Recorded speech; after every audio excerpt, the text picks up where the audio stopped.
Hi hello friends, welcome to my channel MKGP homes. இன்றைக்கி நம்ம பார்க்க போகிற வீடியோட டாபிக் என்ன அப்படின்னு பார்த்தீங்கன்னா, நம்மளுக்கு ஓவலேஷன் முடிஞ்சதுக்கப்புறமா ஒரு சில பேருக்கு வந்து இந்த வயிற்று வலி, அடி வயிற்று வலி, வயிறோட ரைட் சைடு இல்லைனா லெஃப்ட் சைடு ஏதாச்சும் ஒரு சைடில் வந்து சுருக்குன்னு குத்துற மாதிரி வலி இருக்கும். ஸோ இந்த மாதிரி வர வலி வந்து நம்மளுக்கு வந்து ப்ரெக்னன்சி சிம்டம்ஸாக வருதா இல்லை பீரியட்கான சிம்டம்ஸாக வருதான்னு ரெண்டுக்குள்ளே டிஃபரன்ஸ் பற்றி தான் நம்ம இந்த வீடியோவில் வந்து பார்க்க போகிறோம். அதுக்கு முன்னாடி நம்ம எம்கேஜிபி ஹோம்ஸை நீங்கள் சப்ஸ்கிரைப் பண்ணாமல் பார்த்துட்டு இருந்தீங்க அப்படின்னா மறக்காமல் சப்ஸ்கிரைப் பண்ணிக்கோங்க. பெல் ஐக்கானை கிளிக் பண்ணி ஆளுங்கிற ஆப்ஷனையும் கிளிக் பண்ணி வச்சுக்கோங்க. அப்போ தான் நான் போடுற வீடியோ உடனுக்குட நோட்டிஃபிகேஷன் உங்களுக்கு வரும். இப்போ வாங்க நம்ம வீடியோக்குள்ளே போகலாம். ஸோ வீடியோட டாபிக் என்ன அப்படின்னு சொல்லிட்டு நம்ம ஃபஸ்ட்டே பார்த்துட்டோம். ஸோ நம்ம ஓவலேஷன் முடிஞ்சதுக்கப்புறமா வரக்கூடிய வயிற்று வலி பற்றின டாபிக் தான் இது. ஸோ நம்மளுக்கு வயிறு வலி வருது, அது வந்து எப்படி நார்மலாக நம்மளுக்கு பீரியட்ஸ் வரும்போது வரக்கூடிய வலி வந்து நம்மளுக்கு தெரியும். பீரியட்ஸ் வரதுக்கு ஒன் டே முன்னாடி அந்த வலி வரும், இல்லைனா பீரியட்ஸ் வர அன்னைக்கு இப்போ உங்களுக்கு நைட்டு பீரியட்ஸ் ஆக போகுதுன்னா அதுக்கு வரது ஒரு 1 hour முன்னாடியிலேருந்தே உங்களுக்கு வந்து அந்த பெயின் வந்து ஹெவியாக ஸ்டார்ட் ஆக ஆரம்பிச்சிடும். ஸோ அதை வச்சு நம்ம ஈஸியாக ஐடென்டிஃபை பண்ணிடலாம். ஆனால் இந்த பெயின் வந்து உங்களுக்கு வந்து அந்த ஓவலேஷன் முடிஞ்ச நெக்ஸ்ட் வீக்கில் வந்து வருது, அதுவும் மைல்டாக தான் வருது, உங்களால் தாங்க முடியுது அந்த பெயின்.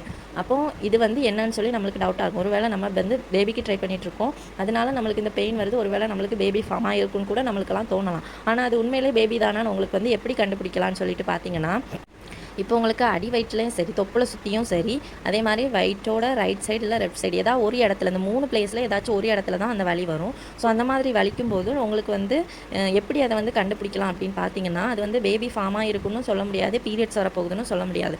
அந்த வலி வந்து மெயினாக என்ன ரீசனால் வருது அப்படின்னு பார்த்தீங்கன்னா, ஓவலேஷன் முடிஞ்சு நம்மளுக்கு எக் ரிலீஸ் ஆகிருக்கும். ஸோ அந்த ரிலீஸ் ஆன எக் வந்து ரவுண்ட் ஷேப்பில் தான் இருக்கும். சப்போஸ் அது வந்து ஸ்பேம் கூட மீட் ஆகியிருந்தாலுமே அது அதே ஷேப்பில் தான் இருக்கும்.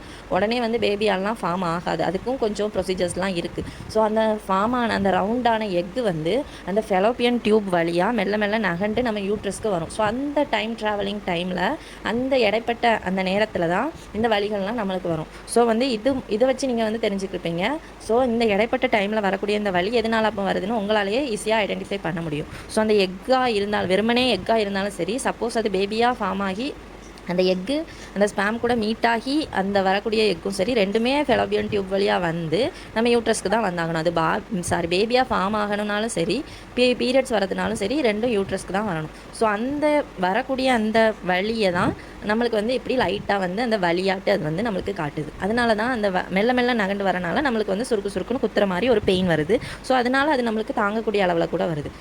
இது வந்து இதுதான் ரீசன்னும் நம்மளால் சொல்ல முடியாது. ஒரு சில பேருக்கு பார்த்திங்கன்னா ஃபுட்டு வந்து டைஜஷன் ஆகாமல் கூட இந்த பெயின் வந்து வரலாம். ஏன்னா வந்து அவங்க சாப்பிடக்கூடிய ஃபுட் வந்து டைஜஷன் ஆகிறது தக்கன அவங்க உடம்பு இருந்துச்சு அப்படின்னா ப்ராப்ளம் இல்லை. சப்போஸ் டைஜஷன் ஆகாமல் இருந்தாலும் கூட இந்த மாதிரி பெயின் வரும். சில சமயங்களில் பார்த்திங்கன்னா உடல் சூடு அதிகமாக இருந்தாலுமே இந்த மாதிரி பெயின் வரும். ஆனால் வந்து அந்த உடல் சூடு டைமில் வந்து நம்மளுக்கு வந்து ஒன்றில் வந்து அந்த தொப்புளை சுற்றி வந்து பெயின் வரலாம். அது வந்து சம்டைம் வந்து நம்ம அந்த ஆயிலெலாம் போட்டு மசாஜ் பண்ணும்போது அந்த பெயின் வந்து போயிடும். இந்த பெயின் வந்து எப்போவுமே இருக்குன்னு சொல்ல முடியாது. எப்போவாச்சு சுருக்குன்னு குத்தும், அப்புறம் விட்டுரும். சில டைம் வந்து குத்திட்டே இருக்கும், அப்புறம் விட்டுரும். ஆனால் மைல்டாக தான் இருக்கும். ஸோ இதை வச்சு நம்ம ஒரு வேளை அது வந்து பேபியாக ஃபார்ம் ஆயிருந்துச்சு அப்படின்னா நெக்ஸ்ட் ப்ரொசீஜர் வந்து அது யூட்ரஸ்க்கு வந்த அப்புறம் தான் நடக்க ஆரம்பிக்கும். ஸோ அது வந்து பேபினும் நம்ம வந்து கன்ஃபார்மாக சொல்ல முடியாது, அந்த பீரியட்ஸ் ஆகிறதுக்குள்ளே எக்குன்னு நம்ம வந்து கன்ஃபார்மாக சொல்ல முடியாது. ஸோ இந்த மாதிரி அந்த அந்த வரக்கூடிய அந்த வேலேருந்து வரக்கூடிய பெயின் தான் நம்மளுக்கு வந்து இந்த வலியாக வந்து காட்டுது. இதை வந்து ஒரு வேளை ஏர்லி ப்ரெக்னென்சி சிம்டம்ஸ்னும் நம்ம எல்லாருமே சொல்லுவோம்.